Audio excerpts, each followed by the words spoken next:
Hai kelas 7, kita belajar lagi yuk ekonomi. Kali ini kita akan belajar tentang kegiatan ekonomi. Disimak terus ya videonya.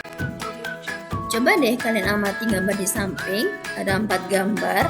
Mereka sedang ngapain ya? Ada yang membuat kue. Oh ternyata mereka butuh uang untuk keperluan sehari-hari. Ada yang sedang makan karena mereka butuh makan, jadi butuh juga kebersamaan.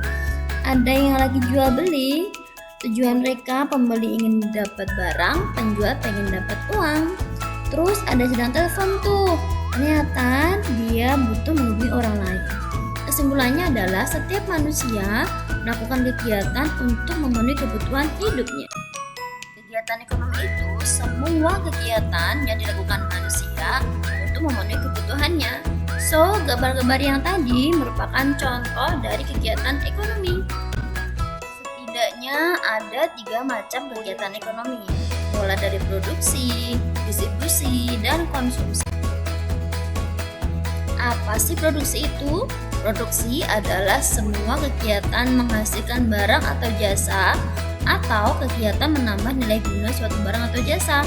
Contohnya nih, ada petani mengolah sawah, ada guru yang ngajar siswanya, ada ibu yang memasak untuk sarapan, ada siswa yang sedang belajar, ada ayah yang sedang membuka usaha restoran, ada juga polisi yang mengatur lalu lintas.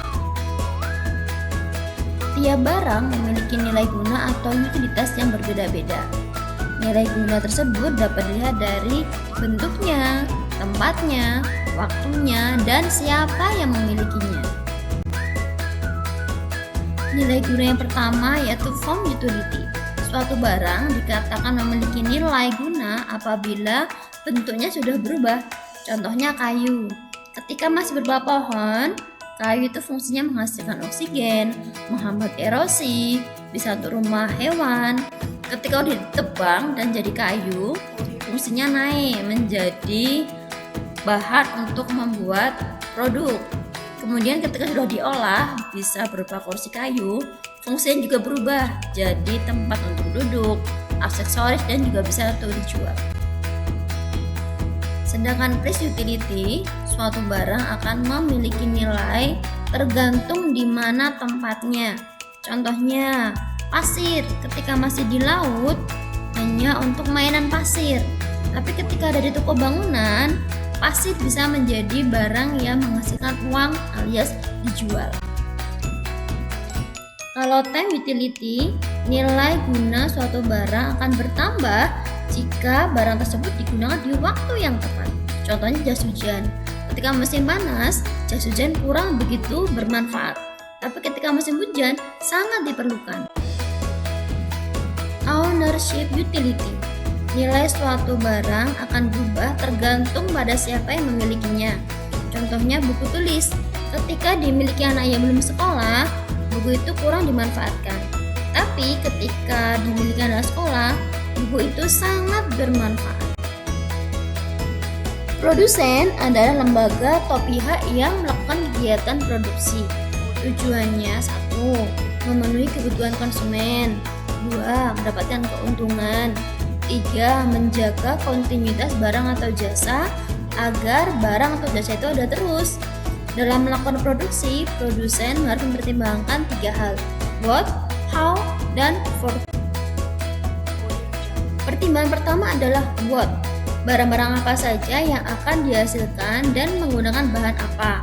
Ini berhubungan dengan tujuan dari produksi itu. Tujuannya adalah menghasilkan barang produksi atau barang konsumsi. Pertimbangan kedua adalah how.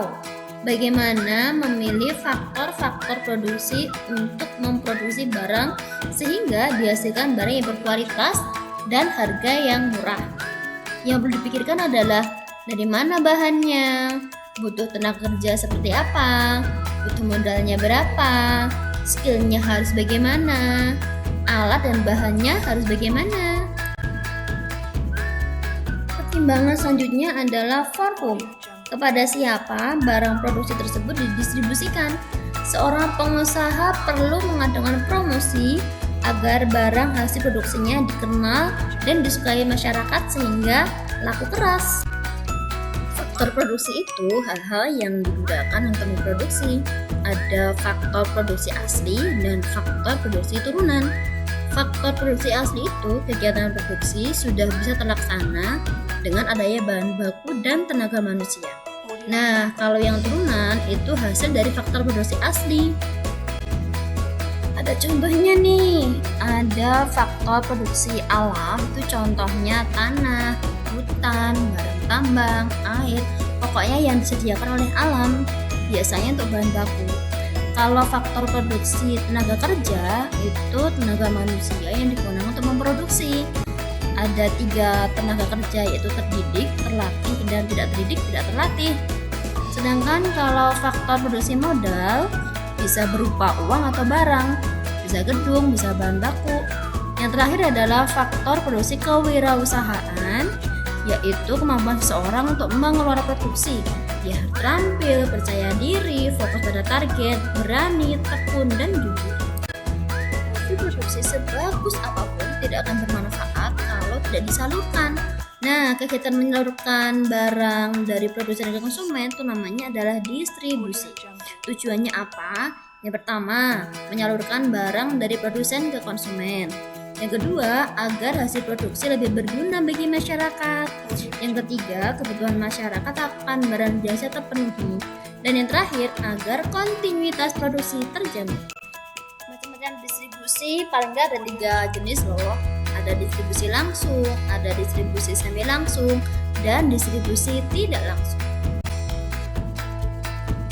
Distribusi langsung itu hasil produksi disalurkan langsung oleh produsen ke konsumen tanpa perantara, seperti penjual bakso yang langsung menjajakan dagangannya ke konsumen.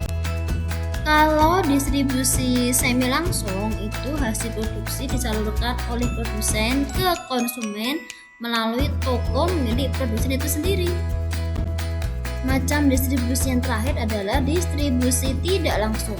Hasil produksinya tidak disalurkan langsung oleh produsen, tetapi melalui perantara atau penyalur, atau istilahnya adalah distributor.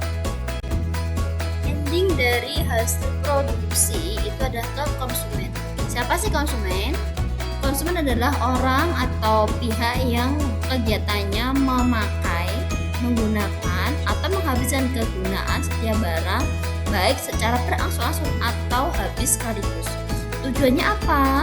Tujuannya memenuhi keinginan manusia untuk aktivitas ekonomi, untuk mendorong produksi dan menganalisis perilaku individu. Siapa saja sih yang melakukan kegiatan ekonomi? Ada rumah tangga keluarga, rumah tangga perusahaan, dan rumah tangga negara. Rumah tangga keluarga itu adalah sekelompok orang yang dipersatukan oleh pertalian darah. Ada ayah, ada ibu, dan ada juga anak. Contoh kebutuhan anggota keluarga itu makanan, pakaian. Sedangkan contoh kebutuhan keluarga itu ada rumah, telepon, listrik. Kebutuhan tiap keluarga berbeda-beda, tergantung pada pendapatannya, jumlah anggota keluarga, gaya hidup, tingkat pendidikan, dan lingkungan tempat tinggalnya.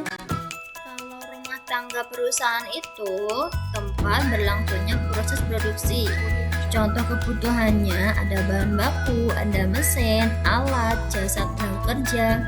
Perusahaan dapat menekan biaya produksi dengan cara membeli bahan yang murah, membayar tenaga kerja yang terampil, tetap menghasilkan barang yang berkualitas baik. Sedangkan kegiatan ekonomi rumah tangga negara itu tujuannya adalah untuk melayani kebutuhan masyarakat. Kenapa? Karena biaya yang digunakan, duitnya berasal dari masyarakat itu sendiri. Setiap akhir tahun, negara membuat rancangan dan belanja negara yang nantinya harus disetujui oleh DPR.